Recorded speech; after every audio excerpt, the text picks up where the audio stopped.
Arrivé à un certain âge, on regarde des seinen afin de relativiser avec le personnage principal. On essaie de trouver une leçon à tirer dans l'œuvre ou tout simplement relativiser aux épreuves qu'un personnage traverse. Dans mon cas à moi, j'ai commencé Vinland Saga dans le seul et unique but de voir du sang couler. Voilà, c'est dit. Très vite, j'ai été pris dans la vague du personnage de Thorfinn. Le voir du gamin heureux à un gamin déterminé à tuer, suivre son histoire de vengeance pour finalement partager sa déception et sa tristesse. Puisque la saison 2 a récemment commencé, aujourd'hui nous allons parler de l'arc de rédemption, l'arc qui marque le véritable début de la vie de Thorfinn, l'arc des esclaves. Avant d'aborder l'arc en lui-même, il convient de resituer un minimum l'intrigue.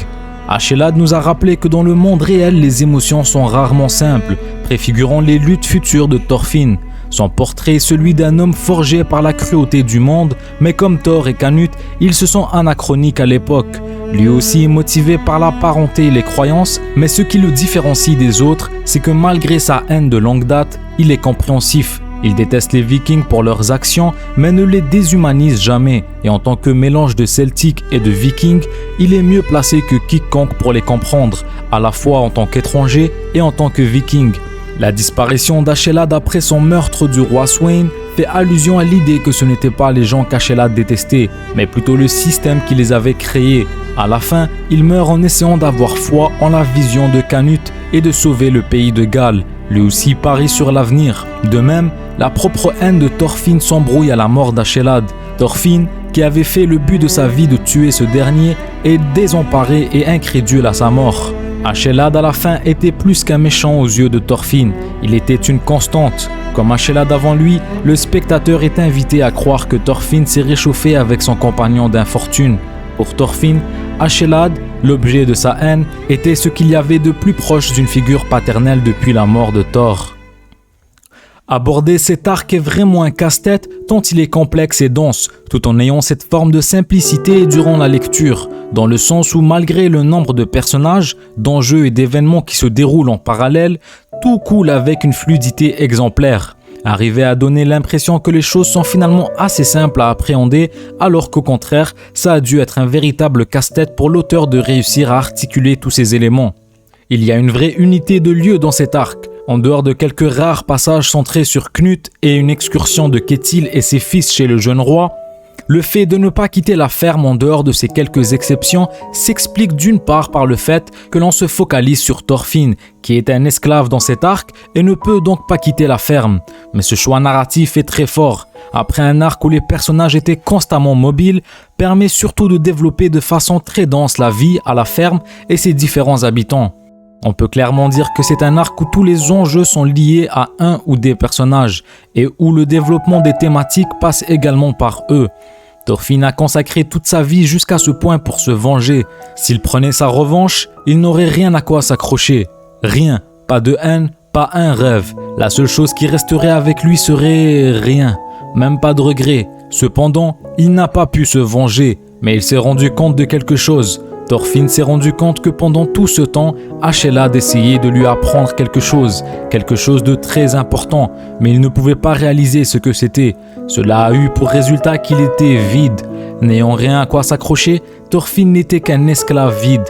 Par la suite, avec l'aide d'Einar, il a vécu quelque chose qu'il n'avait jamais fait auparavant, quelque chose de positif auquel s'accrocher, et c'était la clé de la réalisation par Thorfinn de ce que Ashelad et Thor essayaient de lui enseigner.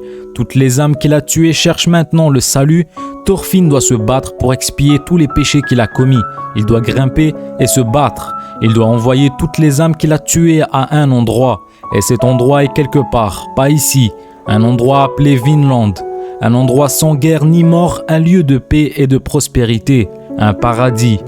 Se battre et prendre la vie des autres n'a aucun sens. La vraie bataille que Thorfinn doit mener est de pouvoir créer ce Vinland. Pour beaucoup, la mort est le seul salut de ce monde cruel. Thorfinn doit se battre pour créer un salut à partir de cet endroit. Il faudra qu'il soit encore meilleur que la mort. Le Vinland en ce moment n'est qu'un rêve, mais s'accrocher à ce rêve de créer ce lieu est ce qui le pousse à aller de l'avant. Créer cet endroit sera pour Thorfinn le salut de tous ses péchés qu'il a commis dans le passé. Il a enfin appris ce que son père et Ashelad essayaient de lui apprendre depuis le début. De ce fait, cet arc est un véritable pivot dans le récit, faisant passer Thorfinn de personnage très peu caractérisé à un homme très chargé thématiquement, mais également mu par un objectif clair qui sera le moteur du récit désormais. Puisque Vinland Saga est une série basée sur les Vikings, on s'attendait à ce qu'elle ait beaucoup de combats et la première saison a plus que confirmé cela. Tout au long de la première saison, il y a eu différents types de combats. Certains combats décidaient du sort d'un territoire, tandis que d'autres étaient des combats pour la survie. Tous ces combats ont affecté la série de manière très positive et les fans étaient désespérés de voir plus de combats dans la deuxième saison. La première des choses et ce dont beaucoup d'autres fans ont réalisé, c'est que dans cet arc des esclaves, il n'y a pratiquement aucun combat comparé à la première saison.